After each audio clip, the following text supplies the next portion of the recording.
Então eu vou falar um pouco dessa questão do ESG. Ele foi abordado aqui de diversas maneiras durante o dia, muito bem abordados, por sinal. Mas eu vou falar com uma questão na ótica da gestão de risco, ligando os riscos ESG e a gestão que as empresas têm que fazer e têm que agora passar a não só identificar, mas monitorar e pôr para o mercado como é que ela trata esses riscos e como é que ela vai fazer para daqui para frente, inclusive, dar uma pronta resposta se algo tiver que ser feito. E fica claro, né, que essa transição que a gente está vendo agora para uma economia de baixo carbono, ela está criando riscos e desafios para as empresas um pouco diferentes do que a gente era acostumado, né? A Marsh McLennan já trabalha na questão de gerenciamento de riscos há muito tempo. A empresa mundialmente tem 150 anos. O nosso DNA é gerenciamento de riscos. Então a gente acompanha essas mudanças de uma maneira muito intensa, né? E o ESG está trazendo algumas questões que a gente passa a ver no nosso cotidiano agora de uma maneira muito mais frequente, vamos chamar assim. Então eu trouxe alguns exemplos, que é a questão dos compliance, busca por questões de mudar empresas poluentes que vão precisar se reinventar, diversidade e inclusão, o pilar do S, do social dentro das empresas, ele tem que ser extremamente trabalhado também e colocado muito claramente para o mercado. Uma das nossas empresas do grupo, a Mercer, que tem toda a especialidade nessa parte, é a que olha esse pilar. Essa questão que a gente também está acompanhando, os executivos agora, tendo os desafios de ter os bônus atrelados a metas ESG e ter que comprovar como que eles estão trabalhando com essas metas. E a sustentabilidade, que passa a ser um fator decisivo na escolha de compra. Então a gente vê que a abrangência é muito grande, né? Desde as grandes corporações até o varejo, enfrentando esse novo desafio do ESG. E como que a gente faz essa relação do trabalho, do monitoramento, da identificação dos riscos, do gerenciamento, né? Os riscos ESG dentro do planeta, ficou muito claro e evidente agora. O Fórum Global Econômico, eles emitiram o relatório global de riscos de 2022, foi agora no começo do ano. Inclusive a Marsh é uma das colaboradoras desse material. E dos 10 principais riscos globais hoje, 8 estão ligados ao ESG. Desde a questão climática até as questões sociais, governança. Aí tem uma questão que a gente infelizmente está passando agora, que é a geopolítica. Mas dos 10 principais, 8 estarem ligados aos temas ESG, é uma relevância muito grande. Tem que ter um olhar totalmente diferente para essa questão, independente de qualquer outro ponto. Então, isso ficou muito nítido e muito claro para nós, né? Em paralelo, a Marsh disparou uma pesquisa na nossa carteira global de clientes, onde foram pegos 6 riscos emergentes, entre eles o de clima e o de ESG.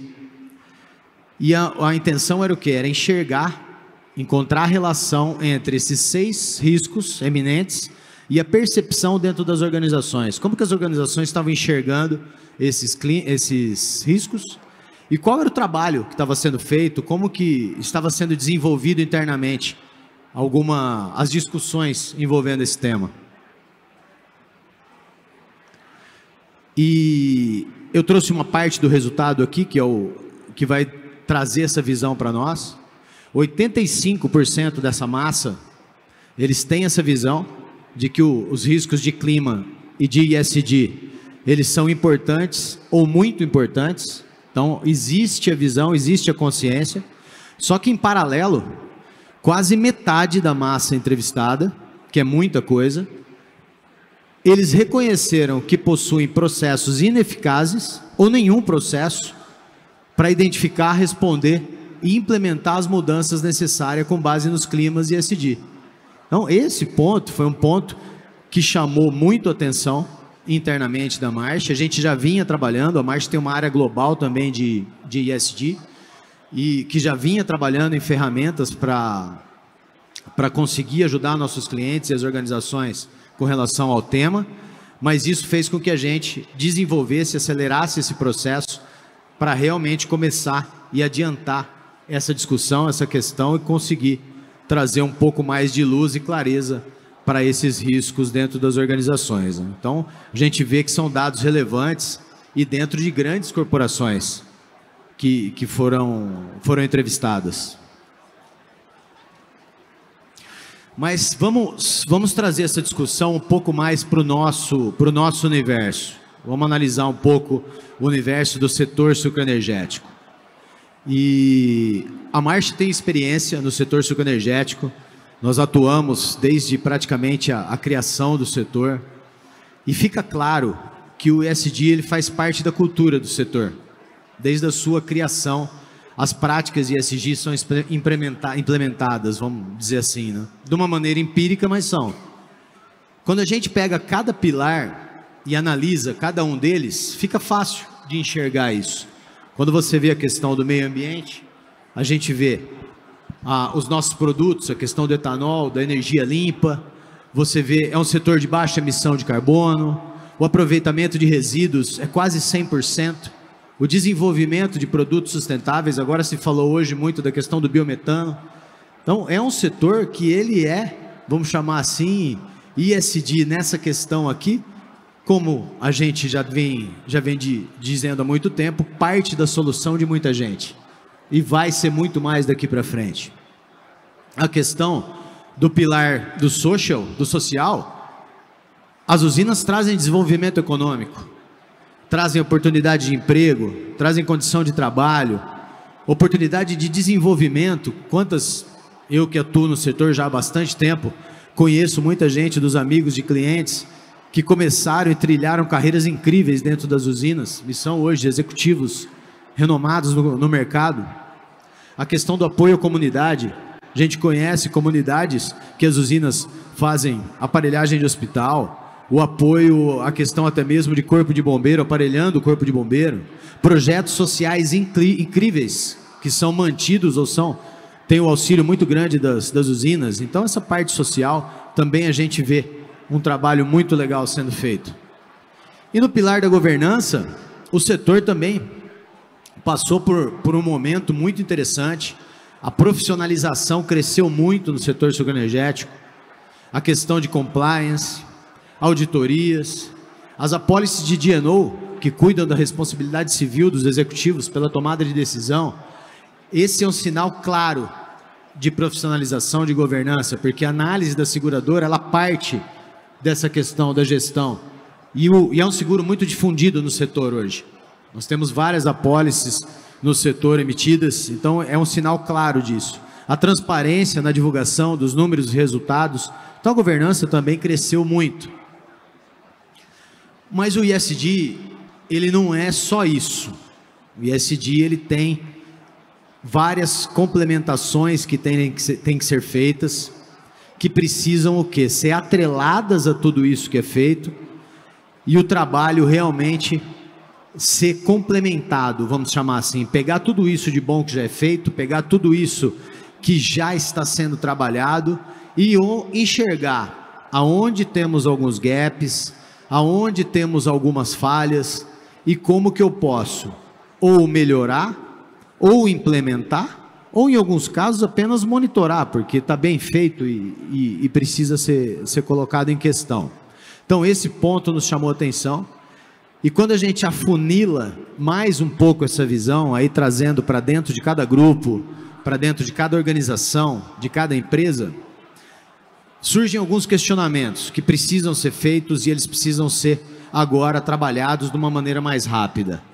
Como que dentro de casa eu estou lidando com esses temas? Aonde que eles estão alocados? Em que eu estou forte? Em que eu estou fraco? Aonde carece de melhoria? Aonde que eu preciso pegar o meu budget e separar investimento, energia, tempo? Como que eu estou lidando isso aqui internamente? Eu tenho um pilar que olha tudo, não, está uma parte com RH, está uma parte com o financeiro, tem uma parte lá com a agrícola. nós precisamos parar agora, olhar internamente dentro de cada um e falar, ó, ok, eu faço muita coisa, mas eu quero saber como eu estou frente às melhores práticas. Eu preciso saber. É a hora de eu trabalhar isso daí. Então foi pensando dessa maneira que a gente começou a acelerar mais o processo do olhar ESG dos gerenciamentos de risco dentro das organizações. Por quê? Porque a integração desses temas e o gerenciamento de riscos, ele é fundamental. Fundamental. Às vezes a gente pensa só a questão do ESG, mas o ESG atrelado ao olhar do risco é onde a gente vai ter o sucesso que a gente precisa. E por quê? Porque o ESG está em rápida evolução. A pandemia acelerou algo que já vinha rápido. Então, nesses últimos 2 anos de pandemia, isso teve um processo mais forte ainda. E daqui para frente não vai parar. As empresas vão ter uma necessidade contínua de estar desenvolvendo seus compromissos, suas estratégias com essa questão. Os stakeholders cada vez mais vão exigir a clareza e a transparência nas informações. O mercado segurador agora já começou a inserir o ESG na aceitação e precificação das apólices. A identificação dos riscos relacionados dentro da minha empresa, exposição ambiental, responsabilidade civil, como que eu estou contratando terceiros para agir em meu nome? Eu estou tendo critérios corretos e adequados para alguém não causar um prejuízo que vai ser, a responsabilidade vai ser minha, vai cair sobre a minha imagem?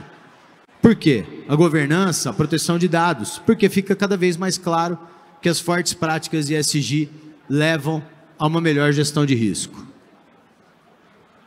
E como que nós podemos ajudar? Hoje, para a gente fazer o início de qualquer trabalho, a Marsh Global elaborou uma ferramenta chamada ESG Risk Rating, que nada mais é do que a gente conseguir tirar uma fotografia atual de como estamos em cada estágio. É um questionário, ele aborda 18 macrotemas ESG, são 90% das questões são objetivas, sim ou não, faço ou não faço, elaborados em mais de 10 normas internacionais, que vai ajudar a medir como que eu estou frente às melhores práticas, a acompanhar metas ESG, porque como é que eu vou colocar uma meta se eu não sei aonde eu estou e nem como que eu vou fazer para chegar? E depois eu posso rodar o questionário e medir como é que está acontecendo, como é que não está. E começar a estruturar a comunicação com os stakeholders de uma maneira estruturada, clara e objetiva, que eu acredito que meus amigos do mercado financeiro aqui vão precisar cada vez mais de ter isso de uma maneira rápida e clara de ser colocada pelas organizações. Então esse ponto para mim é fundamental, sem sombra de dúvida. Esse é o scorecard que a empresa vai ter no final desse trabalho, após isso vai para a nossa área da Marsh, especializada em ESG, todas as respostas. Eu vou ter uma visão clara de cada pilar, como que eu me encontro, como que eu estou trabalhando, como que eu não estou, aonde eu estou fraco, onde eu estou forte. E aí, a partir daí, nós vamos olhar cada tipo de ferramenta que eu posso colocar para fazer com que eu suba cada degrau e de acordo com a estratégia da empresa. Pode ser que alguma coisa a gente tenha que pôr na frente e deixar uma um pouco mais para trás, a gente vai conseguir ter essa mobilidade. E o mais interessante é que essa ferramenta, ela não tem um custo para a empresa, porque eu também não posso fazer um trabalho se eu não tenho um diagnóstico do que é onde eu preciso trabalhar. Então essa primeira etapa desse diagnóstico, ele não tem custo nenhum, porque a gente precisa dele para poder trabalhar. Então ela é muito interessante, inclusive por causa disso. E concluindo essa visão que a gente tem com relação à gestão de riscos, o gerenciamento de risco e o ESG estão atrelados, andam juntos. Eu não posso ter um bom trabalho sendo feito e ser colocado tudo por água abaixo por causa de um risco que eu não monitorei e aconteceu. As organizações devem colocar o ESG como parte da sua cultura, do seu valor. Isso aí é um caminho sem volta. A estruturação e monitoramento do ESG serão fundamentais para a comunicação externa. Isso aí também é outra coisa que a gente precisa colocar. E quando eu olho na questão do S, principalmente, as empresas, para reter e atrair talentos, vão ter que ter o seu ESG estruturado e bem comunicado, porque as carreiras, elas vão estar atreladas aos propósitos, e muita gente boa vai querer trabalhar em empresas ESG, bem colocadas. E as novas gerações, elas já nascem ESG. A gente falava que as crianças nasciam digitais, agora elas nascem digitais e nascem ESG. Então essa é a questão. Obrigado a todos, era o que eu tinha para contribuir.